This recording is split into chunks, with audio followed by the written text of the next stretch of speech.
Assalamualaikum warahmatullahi wabarakatuh dan selamat pagi anak-anak. Bagaimana kabarnya hari ini? Semoga kalian masih sehat dan tetap semangat belajar di rumah ya.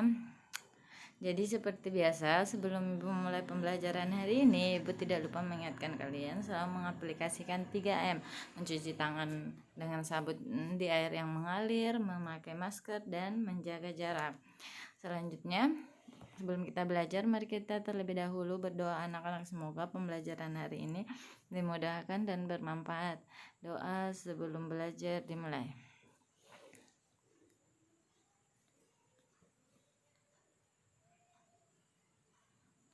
Selesai.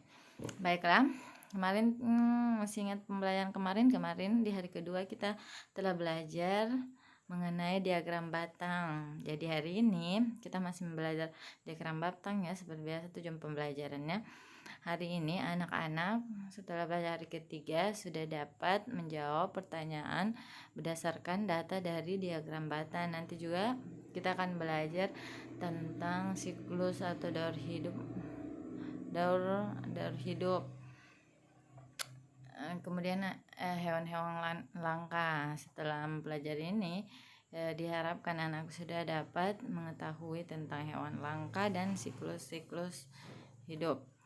Selanjutnya itu langsung saja hari ketiga. Gambar di bawah merupakan, ayo mengamati. Gambar di bawah merupakan salah satu gedung tertinggi di Indonesia yang memiliki 64 lantai. Wahid berpendapat ketinggian gedung tersebut adalah sekitar 260 meter. Namun Erik tidak setuju. Dia menganggap pendapat Wahid tidak masuk akal. Erik memperkirakan ketinggian gedung tersebut hanya sekitar 120 meter. Ini dua pendapat yang berbeda ya. Menurut kamu pendapat siapa yang masuk akal? Coba jelaskan. Menurut kalian yang mana? Apakah Erik atau Wahid? Dan apa alasan kalian ya? Itu gambar gedung itu berapa tingginya kira-kira? Selanjutnya itu ayo membaca. Harimau Sumatera merupakan binatang asli Indonesia yang terancam punah. Berarti harimau ini merupakan hewan langka. Dan Nika Haroni ingin memberikan kontribusi dengan cara menggalang dana untuk disumbangkan kepada organisasi Forum Harimau Kita. Begini catatan perolehan sumbangan. Jadi mereka bertiga mengadakan sumbangan. Mereka sumbangan dari hari Senin sampai Kamis untuk harimau hewan langka tersebut. Dani hari Senin 30.000, Kahar 35.000, Roy 20.000. Hari Selasa, Rabu, Kamis berbeda-beda juga. Bisa dilihat di dalam tabel itu datanya. Kemudian data tersebut seperti biasa untuk lebih memudahkan dibuat dalam bentuk diagram batang seperti di bawah ini. Warna pink itu menggambarkan sumbangan Dani. Kahar warna hijau, Roy warna biru. Seperti biasa ya, ada dua sumbu kan pada diagram batang. Yang satunya jumlah uang, yang satunya hari-harinya. Pada hari kelima mereka mendapat total sumbangan sebanyak 2 kali total sumbangan pada hari Senin. Hari Senin 2 kali di hari kelima. Hari kelima itu hari apa? Ya berarti hari Jumat ya. Senin, Selasa, Rabu, Kamis, Jumat 2 kali. Ini ada datanya. Ini hari Jumat. Berapa sumbangan yang didapatkan oleh Dani pada hari kelima? Bisa dilihat ya dalam diagram batang tersebut. Seperti kemarin cara melihat diagram, anak-anak sudah paham kan dan sudah belajar. Selanjutnya itu ayo mengeksplorasi. Tahukah kamu bahwa sampah yang dibuang sembarangan dapat mengancam kehidupan bahkan kepunahan hewan langka? Ternyata sampah bisa berdampak kepada hewan langka juga. Selain itu, sampah di lingkungan sekitar rumah yang menjadi tempat genangan air bisa menjadi tempat berkembang biaknya nyamuk, demam berdarah, atau DBD atau Aedes aegypti yang membutuhkan genangan air dalam siklus hidupnya. Ini siklus hidup nyamuk ya. Kalau siklus hidup nyamuk dia membutuhkan air. Jadi dari pertama dia dari telur. Dari telur ini dia bertelur di air ya. Telur, kemudian larva, kemudian pupa, pupa menetas menjadi nyamuk, kemudian nyamuk dewasa. Jadi dia membutuhkan air tergenang. Jadi air tergenang ini bisa menyebabkan banyaknya nyamuk demam berdarah yang berbahaya, bisa menimbulkan penyakit DBD. Jadi alangkah lebih baiknya kita mengurangi sampah atau harus membuang sampah di tempatnya. Salah satu aktivitas sosial sederhana yang bisa kalian lakukan adalah mengumpulkan sampah dan membuang sampah pada tempatnya. Selain itu, kamu juga berpartisipasi dalam kegiatan kerja bakti di lingkunganmu. Untuk menghindari hal-hal tersebut, yaitu kita membuang sampah pada tempatnya, mengumpulkan sampah-sampah yang berserakan, melakukan kerja bakti. Itu ya anak-anak.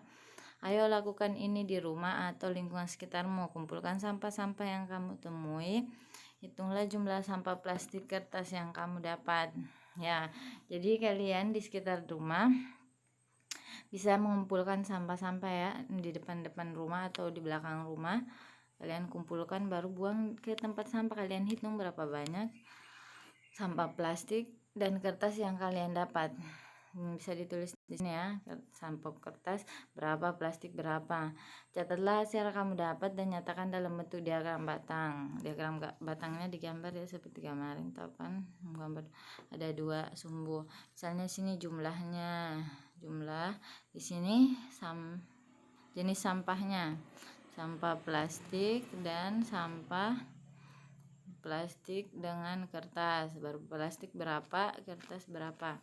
Itu ya, kalian membuat diagram batangnya. Kemudian sampah apa yang paling banyak di sekitar rumahmu?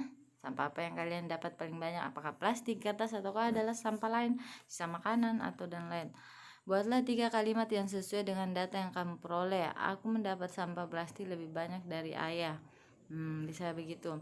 Jadi kalian memungut sampah plastik bisa bersama dengan adik, kakak, ibu yang ada di rumah ya. Untuk membantu kalian tidak apa-apa.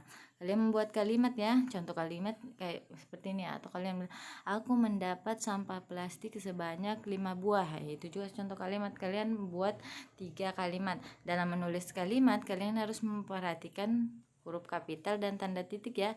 Di awal kalimat kalian harus menggunakan huruf kapital.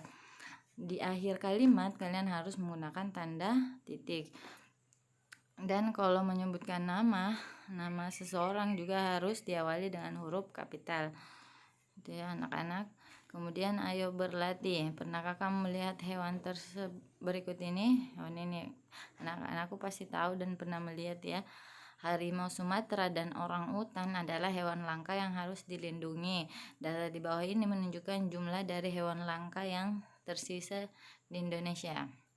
Ya, jadi ini hewan-hewan langka ya. Ada harimau Sumatera, komodo, gajah Sumatera. Ini semua merupakan hewan-hewan langka yang perlu dilindungi. Berdasarkan diagram batang di atas, berikan prediksimu untuk melengkapi pernyataan berikut ini. Banyak harimau Sumatera yang tersisa adalah, kalian memprediksikan dari diagram batang ini. Sini sudah ada petunjuknya satu ya. Ada angka 1000. Kalau di sini 1000, harimau Sumatera pasti kurang dari 1000. Berapa kira-kira? Kalau hewan langka pasti lebih dari 1000, bahkan jauh dari angka 1000. Gajah Sumatera pasti dia lebih sedikit dari komodo ini. Kalian bisa memprediksikan komodo ini pasti banyak karena dia jauh dari 1000. Kemudian terakhir itu kalian mengerjakan refleksiku. Refleksinya dia dalam bentuk ini ya, bukan lagi mencentang-centang, tapi tuliskan dengan bahasamu sendiri ya, apa yang telah kalian pelajari hari ini, lalu tunjukkan ke orang tuamu. Jadi apa yang kalian pelajari, misalnya hari ini saya belajar tentang diagram batang, saya belajar tentang hewan-hewan langka. Kalian bisa menulisnya di sini ya anak-anak. Kemudian kalian perlihatkan ke orang tua bisa menandatangani sebagai bukti, bilang oh anak saya sudah mempelajari materi ini dan sudah memahami. Adapun kalau masih ada materi yang belum dituliskan, orang tua bisa mengingatkan anak-anaknya ya, apa yang belum ditulis, mengingat kembali, oh kamu tadi belajar tentang ada nyamuk kan, nah berarti belajar juga tentang daur hidup nyamuk. Begitu ya anak. Demikian untuk penjelasan ibu hari ini. Sebelum selesai belajar, kita berdoa terlebih dahulu, semoga pembelajaran hari ini bermanfaat ya.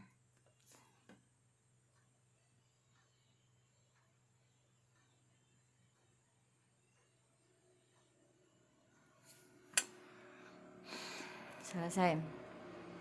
Jadi anak-anakku, kalau kalian ingin sukses dan meraih cita-cita kalian harus bersungguh-sungguh dalam belajar ya. Demikian untuk hari ini Ibu akhiri. Assalamualaikum warahmatullahi wabarakatuh dan selamat pagi anak-anak.